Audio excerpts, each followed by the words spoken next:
Well, hello, hello, hello, and welcome to another edition of Empowered Heart to Heart. My name is Rhonda Simmons, and I am the founder and CEO of the Simmons Empowerment Foundation. And this is the night we have been waiting for. I am so excited. Woohoo! Yes, I do woohoo. And so I have some wonderful, wonderful ladies here who have testimonies that you may be able to relate to. And we're going to just have a fireside chat. That's why we called it Empowered Heart to Heart. You want to do this. You want to listen. You want to watch. You want to like, comment, and share this video right now.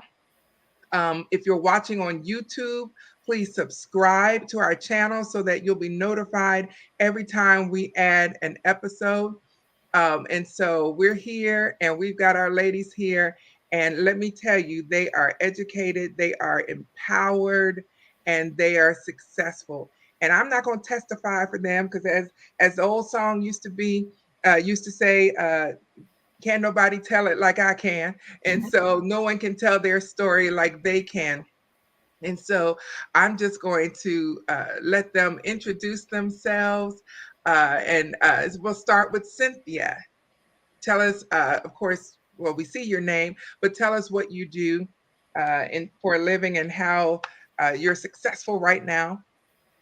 Okay. I'm a financial management analyst supervisor, and my success is basically just my passion with sharing my story to those that I need to share it with. And I'm a mother of six. We're a Brady Bunch.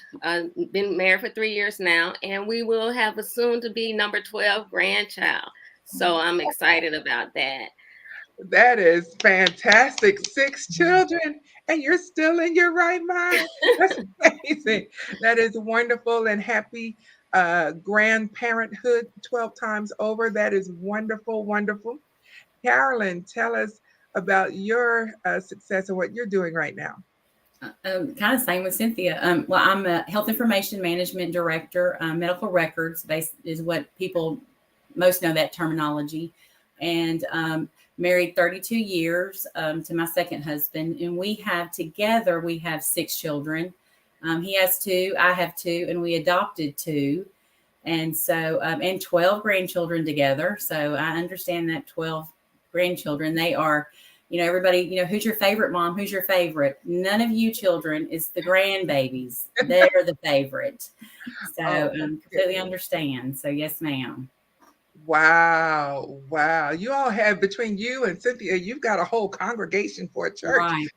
Yes, and then not to mention the church kids that I have. I'm very active in the youth with the church, and have several kids at church that I've adopted. So yes. Oh, that is fantastic. Fantastic. Wow. Shirley, what's your story? Tell us, you've got a whole lot going on. Yes, ma'am. Praises Great. be unto God. I'm grateful to even just to be in this space with you all, ladies, on tonight. And so, my name is Shirley Latour. I am a registered retired registered nurse, retired from the Army with 20 years of service. Thank Um, you for your I service. have, thank you. I am a divorced mom of two. I can't touch y'all with the six children and 12 grandbabies. My son is 23. He just got married. Oh, Bless his wonderful. heart. And so I can expect those grandbabies hopefully not soon, but I know they're coming. And a 17-year-old daughter who is a senior in high school. And so I'm so grateful. Again, I am a publisher. I am a best-selling author. I am an officer in the Innovation Black Chamber of Commerce. I'm a radio host and a few other things. So I'm going to leave it at that because I know everyone has something to tell. Wow. Wow. I'm just in the midst of greatness. That's wonderful. Wonderful. Ashley, what's your success? Well, y'all are not going to believe this, but I'm actually remarried, and together, my husband and I have six total. So I'm like, he had three girls, I have three boys. So combined, we have six, and then we have two dogs. So that is something. It's amazing. But I currently work in healthcare, And then I also am the founder of Financial Haven, and that's a nonprofit that promotes financial literacy in the community. And so that's what I'm currently doing. So I'm excited to be on here today. Well, that is fantastic. Wow, you all have stories. You've reached the pinnacle in your lives. That's just fantastic and amazing. Um, but there's a common thread that you all share, and I'm assuming that's why you signed up and volunteered to be on our program today. Is that at one point in your lives you were teen moms, and so we're here to talk about. First of all, let me just share with our audience that the mission of the Simmons Empowerment Foundation is to have a home for unwed teen moms and to empower them through pre and postnatal health education, job skills training, and coaching. And so our only objective is to help the young ladies decide what are they going to do now.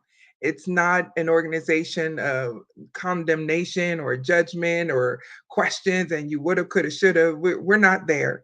The only thing I want to know is what's the plan? What are you going to do now and moving forward? And you all are here today because you've proven that it can be done. And so, and I'll just let you all, whoever feels comfortable going first. So, tell us about your home life. What was that like growing up, and did that influence your choices or actions as a teenager? Can I go ahead and chime in with that? Yes. So for me, ironically, I actually come from a Brady Bunch family. There are 6 of us children. So those 6s are running strong here. So growing up, my parents were married for the duration of my upbringing there. They did subsequently divorce afterwards, but my home life was a little bit rocky. I can't complain though. You know, my parents were pastors at one point. I was raised in the church. I've been in church my whole entire life. And so there were some things that I came through that were behind the scenes, if y'all can attest to what I mean by that, you know. And so I learned kind of a double standard, if you will. And so getting out of the house, I was the only sibling that ever got married. And so, and I realized what those things were, but coming through that type of environment, as far as learning one thing and seeing other things, it made me want to get out of the house. And hence, I joined the Army. 10 days out of high school, I left home and I never looked back because I wanted something different. And so I got pregnant at my first duty station, and I was a world away in Korea. Wow. So that was a total life change very quickly. And something that I needed to grow through. And I felt ashamed. I felt embarrassed. I didn't want to tell my mom, you know, because of how she raised us. And so I didn't want to tell my mom. I felt very alone. First of all, I'm in Korea. I'm a half world away from anyone that I know. And now I got to call home and tell mama, oh, mama, I'm knocked up. You know, by the way, you know, I know you raised me right, but by the way. Right. Wow. That's a little snippet. Wow. You was right. We do have similar stories. And I am a 21-year Army veteran too. So something about that 21. Yeah. But thank you for your service as well. Thank you. But my home life was good. Both parents, they provided for my siblings and me. And I think that's where I got my good work ethic from. And they were always been supportive of me. And my independency is something that I strive to always push that to my daughter, you know, because she was 29 before she had her first child.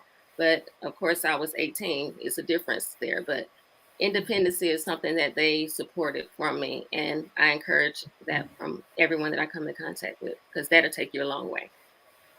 Absolutely.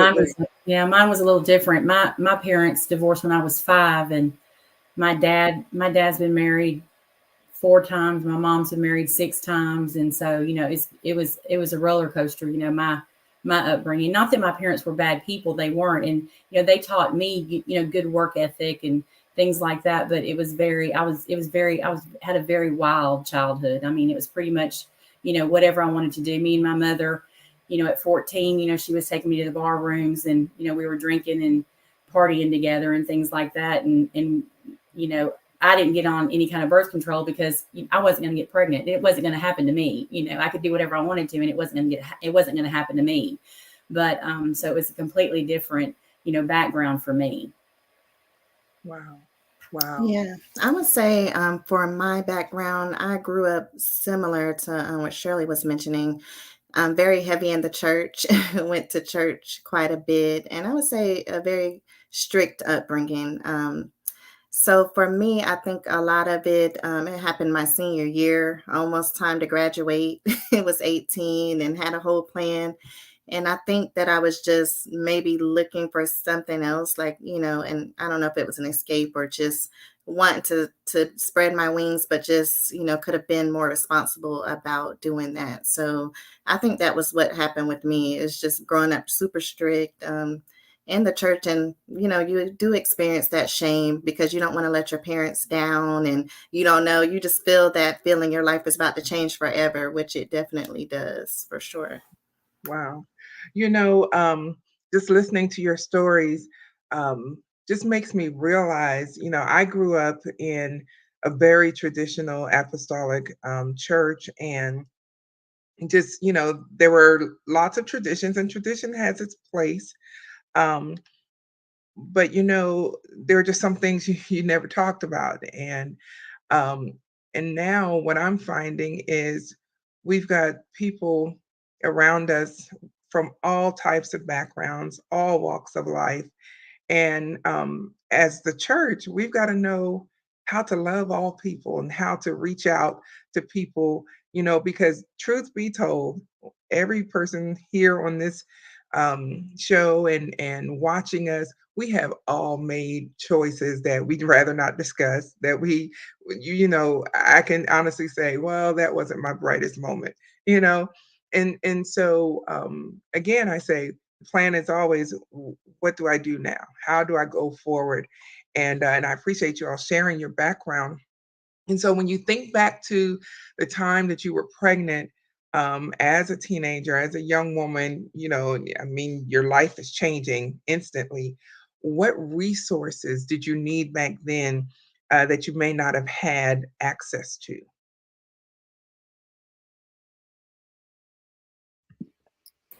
Rhonda, I wouldn't say so much it was the resources, but being a senior in high school, it was more of I didn't have that involvement from my counselors or the administrators there.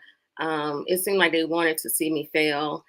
And part of my story was that I was on a National Honor Society, and when I got pregnant, they said that I didn't have the character of being a member any longer. So now, 30 years later, I know that it's discrimination.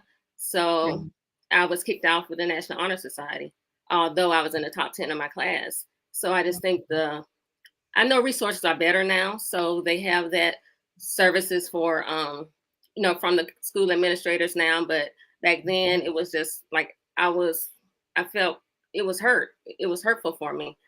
And another thing I think is just need to be more, and this is another part of my story, more awareness in the homes and the community for domestic violence and sexual assault. And there are resources for that, but some people just don't choose to tap into them until it's too late. But awareness is something that I passionately am about, being a victim advocacy for the nation. I'm a national credential victim advocate. So that's something that's near and dear to me. Yes, that is amazing. That is amazing that you're doing that kind of work, because people do, uh, operate in fear. I've interviewed other people where they've talked about how they were shamed by their families. Um, two ladies that I interviewed even said that their families just totally turned their backs on them, and that was a part of their custom, their culture, because the thinking was, you need to learn your lesson. And I mean, I get it, but I don't get it, at a time when a young lady needs help the most. Oh my goodness, I can't imagine. Mhm. Anyone else want to add to that question about access to resources or support systems? Well, for me, and I don't know if it's changed, it probably has. I would hope that it has somewhat. But my story is a little different because I was already in the military, though I was still a teenage mom. Um, so I found out I was pregnant at 18 and I turned 19. I turned 19 May 4th. Mother's Day was a week after that. And I felt different. I knew something was wrong or different because it wasn't nothing wrong. But I felt like something was different. And so being in the military, I want to say I was an E2 at the time when I got pregnant.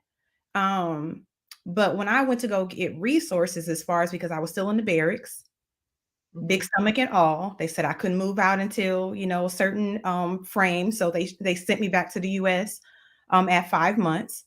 Because I couldn't deliver my baby overseas at given time. I don't know if they do now or not, but they sent me back to the U.S. I was at Fort Carson, staying in the barracks, and they told me I could not move out until I can't remember what month it was or how many weeks, 7 or 8 months. But I was huge.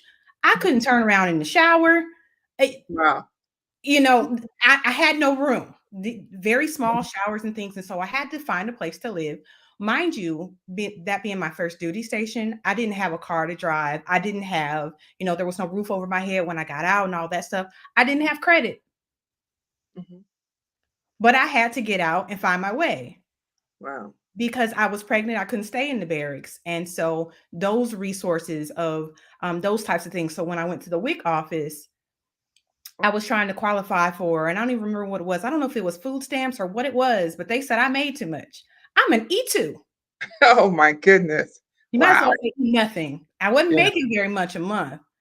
I couldn't afford to do certain things, so I had to make strategic decisions. So I was sent to the financial counselor to help me and all that. And so I did get a lot of resources from the military. My NCO was a female, and so I'll try to say civilian terms. My supervisor was a female, and so she helped me as much as she could. But just letting people know that just because you're in the military, you are not rich, especially when you're first starting out. None of us are, but I had to scrounge around to find my way through because they said I made too much. And so I was just kind of up a creek when my son was born, but I Wow. made it through and God is good. Yes. Yes, he is. Yes, he is. Ashley, what were some of the biggest challenges you faced? I think the biggest challenges I faced, I think I could have used more encouragement in that time. Just like I said, that stigma from just being raised in the church and, not feeling like you can really go back there at that time. During the time that I found out I was pregnant, I felt like I couldn't go there, just because like my mom, she was like a minister and, she supported me, but I just felt like that shame, like heavy shame. And then I ended up going on to actually get married very young. So then we had no clue what we were doing, as far as education on credit or, finances, just surviving day to day. So I just feel like more encouragement definitely would have got me through it a lot quicker, maybe change some of the decisions that I made. I think that would have been definitely helpful because sometimes all you hear is what you did wrong or, you can't, they felt like at that time I couldn't go back to school. It's like you just have to get rushed into working and, caring for your family. And then you just lose yourself in the process. So I think that would have been helpful. Yeah. Yes, yes.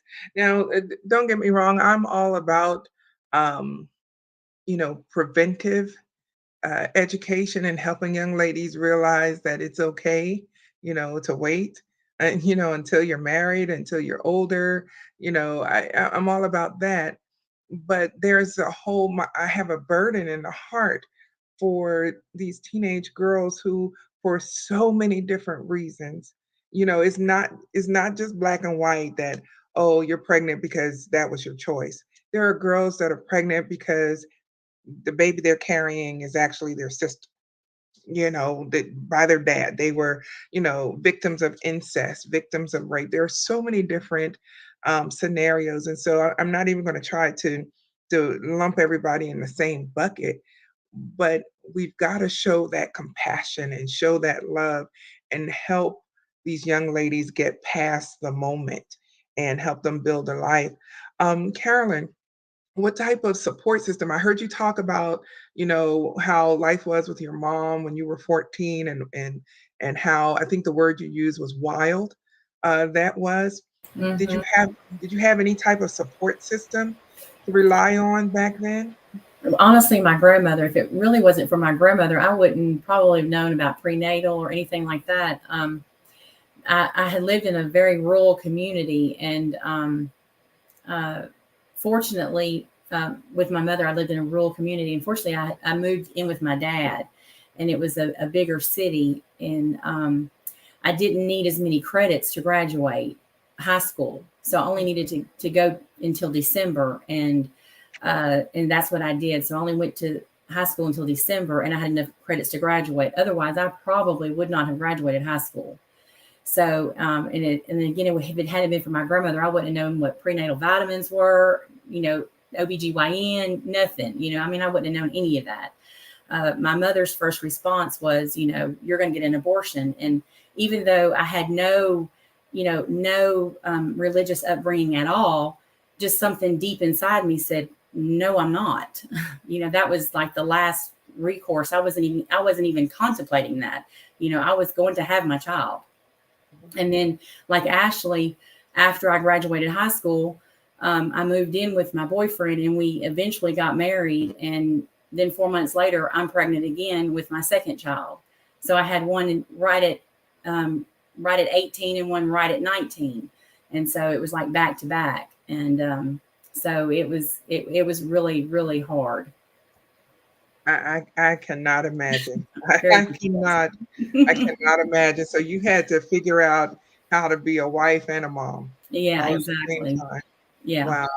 And the yeah. sacrifices that you all had to make, because you were young, you still had, young ideas and, you wanted to live your life and do your thing. But, it sounds like you all figured out real quick that that's not how that was going to go. Mm-mm. Um, wow. And so what motivated you all to keep moving forward? You could have been, a statistic and, where you've just kept having babies and kept having babies. You didn't change. You didn't make a life for yourself. You could have done that. What motivated you to do something different and to move forward? My children, my boys, really. I mean, I didn't want my boys. I mean, I divorced my ex-husband because I did not want them to be like him. I did not want them to grow up and be the man that he was. And they're not. So thank God for that. But I wanted them to see that. I mean, they have seen me work two jobs. I mean, my current husband, after we got married, we were married 2 years, and he got hurt on the job. And so I have been the primary breadwinner in our 32 years of marriage. But my children have seen me work two jobs, put myself through school and get an education, an associate's, a bachelor's. So they know that it's possible. And so anytime they've told me things like, Mom, I can't do that, I said, oh, yes, you can.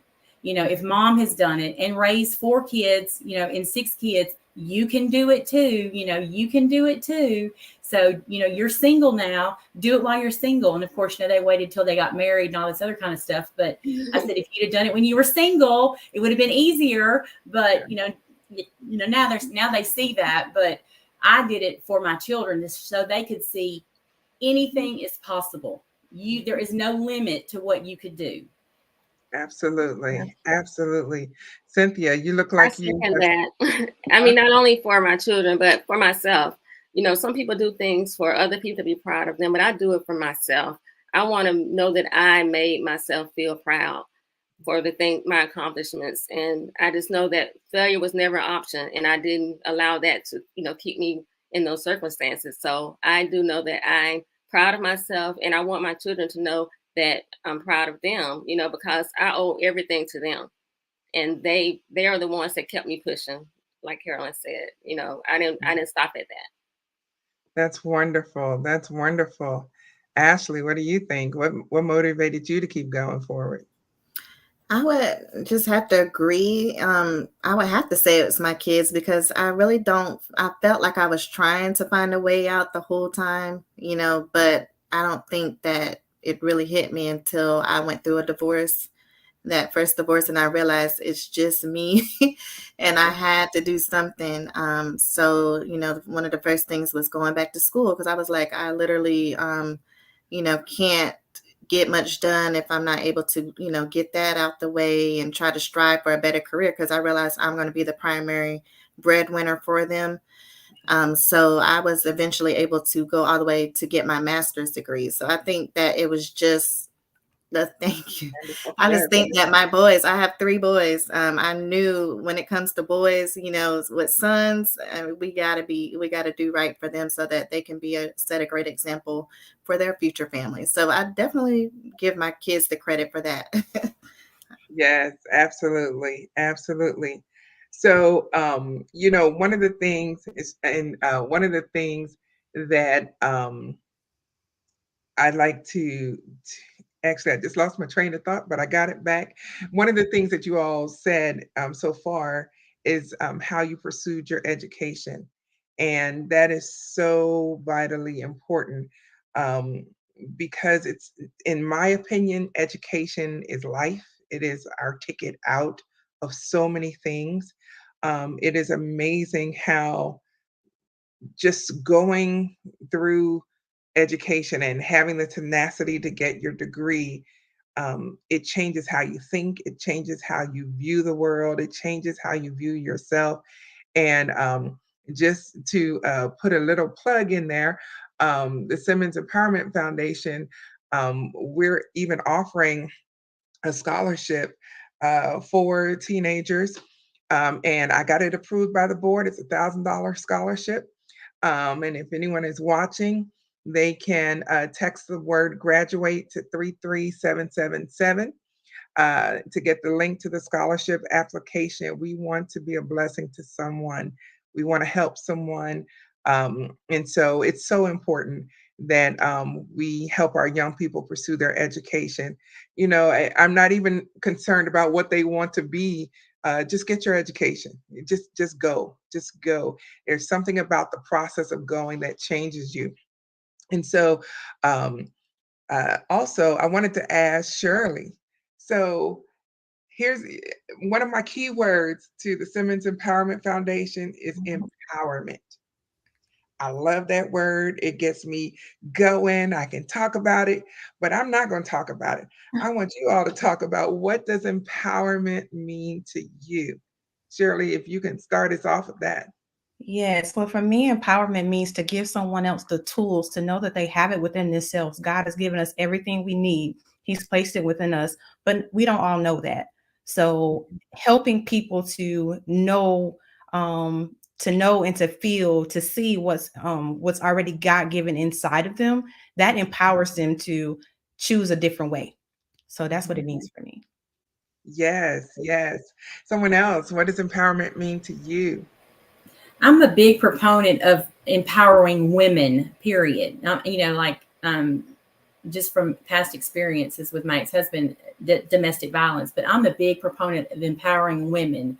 So anytime you can, push another woman, just like in education, anywhere, just push them to do better, to go more, to broaden their horizon, to make them think positive. I mean, to encourage them. That's what I think of empowerment. Empower them to think so much better of themselves, just to always think positive about themselves. Yes, yes, absolutely.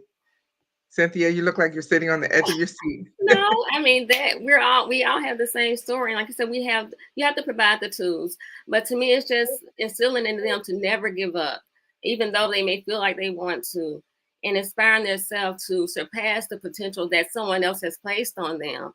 So personally, I just think that if I strive for excellence and I fall a little short, guess what? I'm almost there. So to me, it's just striving for excellence. Yes, yes.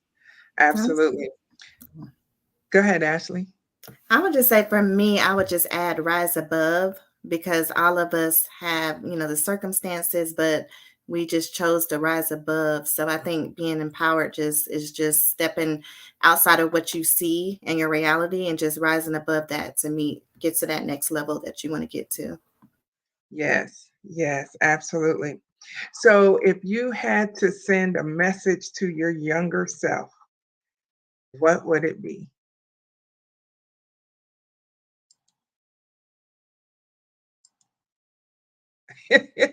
Don't all speak up at once? It kind of piggybacks on what Ashley said, but it's more like don't let your circumstances guide your destination.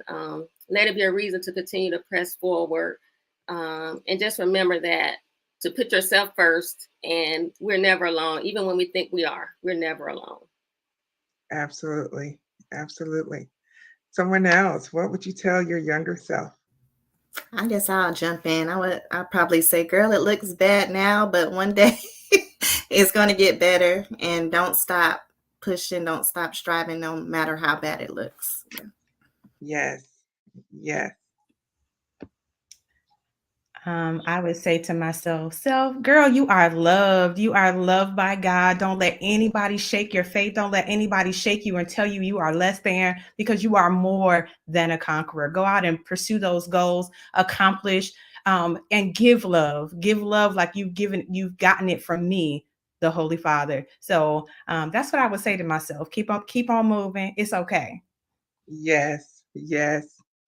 Carolyn? That's what I would have said too. Is that back then I was, I was learning to seek God and didn't really know how to find Him, and that's what I would tell myself is that keep seeking, because you're going to find and you're going to realize that He's got your back, and everything you're going through is all for His glory. So just keep pushing forward.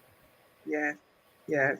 And I love the fact that you all found uh, husbands or they found you, who loves you and loves your children. And that's a wonderful thing, because sometimes it seems maybe young ladies will feel like, oh my goodness, no one will ever love me, not just with one child, but with multiple children, and they feel like this is the end of the road, and, they think whatever they think.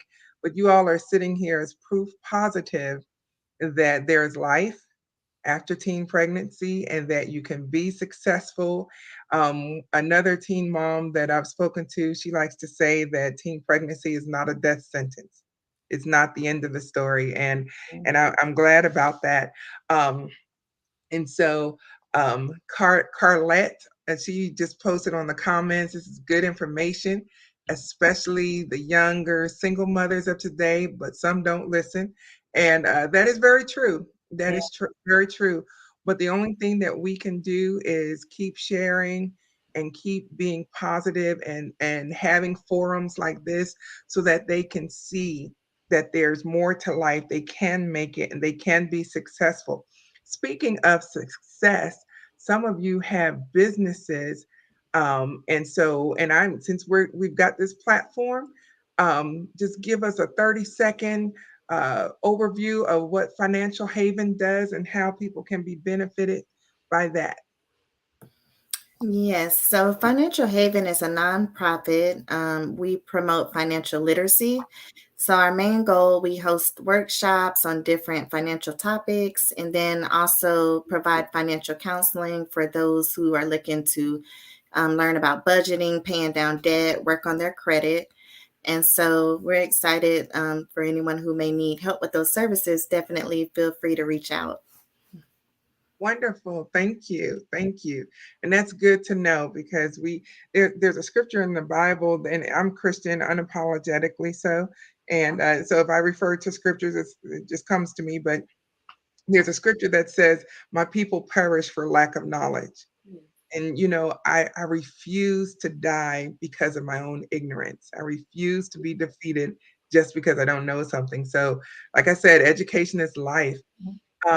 Then we also have outshadow.org. Is that spelled correctly? Yes. Okay, So what's that? Shadow, yes, it is Out of the Shadows Outreach Ministry that was started in my time of biggest need while I was married. And so God unctioned me to start that 2 years before my divorce happened. But he was preparing me. And so I reach out to young women. I have, conferences, COVID kind of shut things down a little bit, but as things are opening back, I minister and help young women, identify who they are, because we get lost, and one of my biggest things is to give scholarships to children of single moms, and it could be a single dad as well, because there are some dads out there who are raising their children.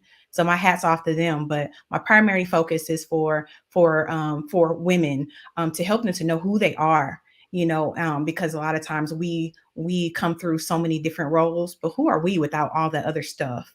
And so that is my focus. And just stay tuned, for more doors opening for Out of the Shadows. But the website is Oot Shadow. And yes, it is spelled correctly there.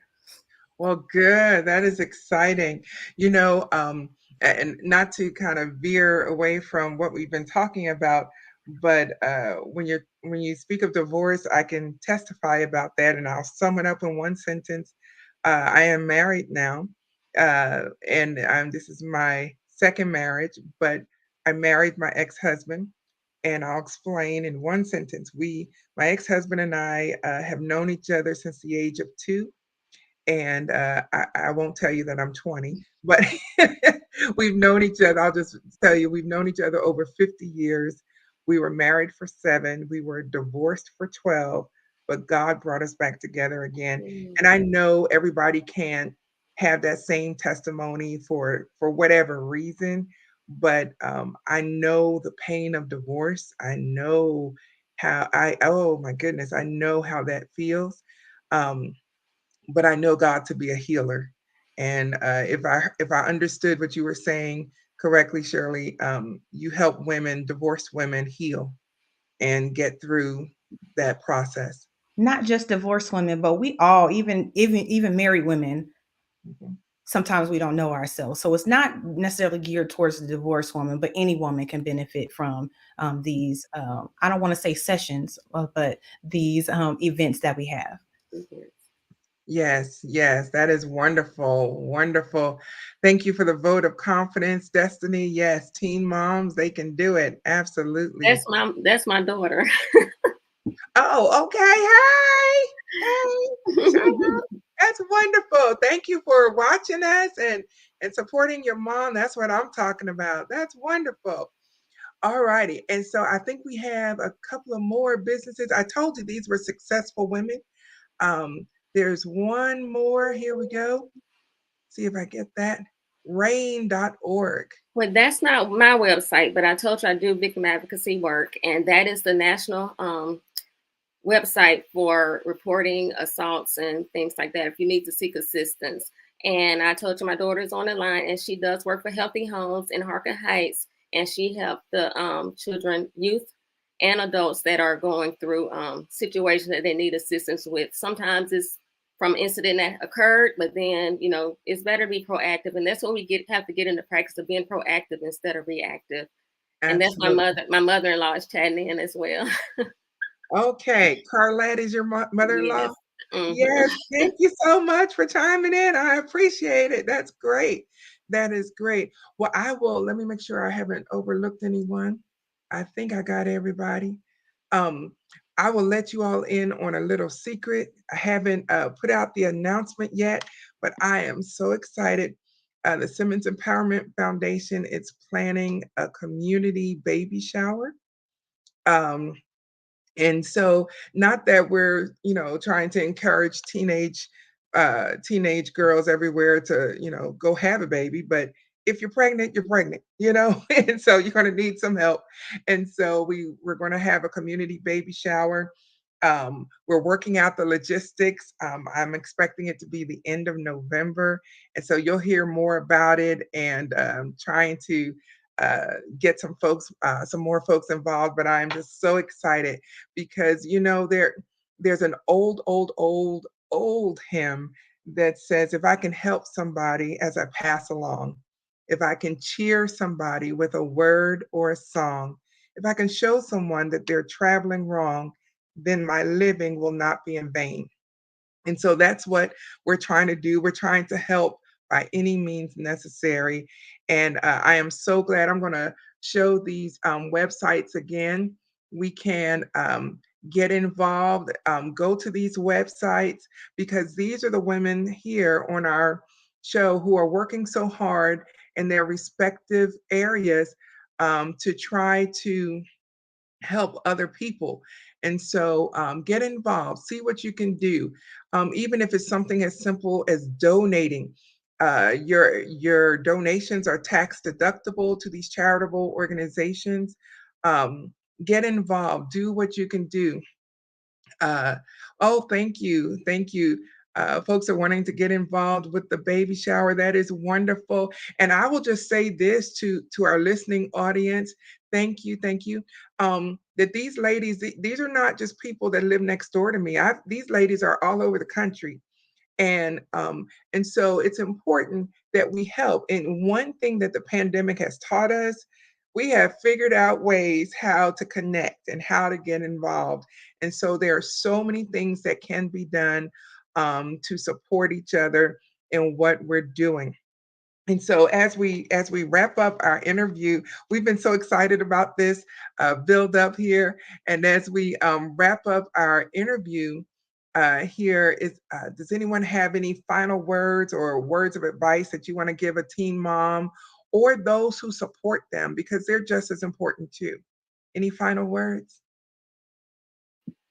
Yeah, I would just say keep those people that's good for you in your corner. We don't need any negativity. We don't need people just to be along for the ride. We need somebody that's there to support you in your efforts and to do better.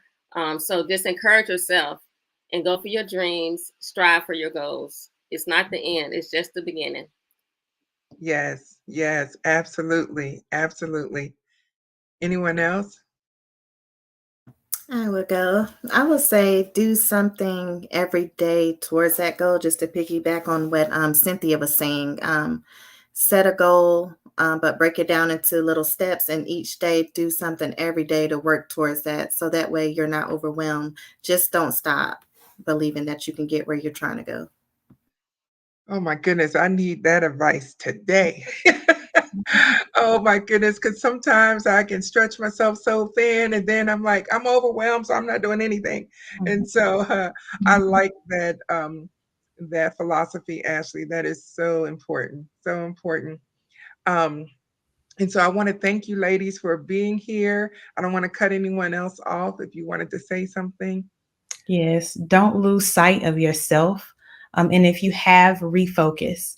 As Miss Cynthia said, get around positive people, even if it's not your family. There is a world of us out there who are willing to help and to support you in the ways that you need it. So reach out. I'm sure any of us are available, that you can inbox us or what have you, but don't stay silent. Yes. Do not stay silent. Yes, absolutely. And if someone is watching and they're trying to get a hold of any of the ladies here, here is our nonprofits information, our contact information. I can pass along your information to any of these ladies, and they can do whatever they can do to help you or connect you with the right resource. And so let us know. We want to be a blessing. We're here not just to take up space, but we're here to be a blessing to people. And again, one last thing, don't forget about that $1,000 scholarship. I've been trying to give away this $1,000 Well, for the my past baby's a 2 senior, months. so Okay, all righty. So text graduate to 33777 to get the link to the scholarship application, because we want to be a blessing. We want to help people. And that's what it's all about. Ladies, I thank you so very much for being here. And thank you to everyone who's been watching and commenting. I'm so excited. This has been great. Yes, Miss, I don't want to pronounce it wrong, but Miss Curry said, y'all, Monet, that's my niece. okay. Emma, beautiful name. She said, y'all did a great job. Thank you for the information. Yes, I tell you, y'all are rock stars and you know what to do. And so I'm really excited. Carolyn, I will probably see you in January at our church conference. And so, Miss Shirley, I see you all the time. So, but thank you, ladies, for being on the show. And we appreciate you all for being here. And Thank if you'll just, you. yes, thank you. And if you'll hang out just for a moment, we're going to wrap things up. Thank you so much. I'll be right with you. So we are just so glad to have our guest on the show today. It has been wonderful, wonderful. I tell you, you just never know who's in your community, who's in your church, and the message of hope and the empowerment that they have within. That's why you just can't throw people away. Make sure that you connect with people around you and reach out if you need some help, because there are people here to help you and to guide you along the way. You also don't want to miss 2 weeks from today. We have another panel discussion with 5 other ladies, and these ladies are specifically they're educators, and we're going to be talking about how to educate the at-risk student, because that is a whole nother passion of mine. I am a certified school principal, and so education is important to me. And so we're going to be talking about how to educate the at-risk student, because they have special needs. They have particular needs that must be met, and we have to figure out how to do that. So thanks again for watching Empowered Heart to Heart. Thanks to those who were uh, commenting along with us and watching. Make sure that you tune in 2 weeks from today to our next big panel discussion, but we're also on our podcast every Friday and on the radio every Saturday. Thank you so much, and I hope you have a great evening.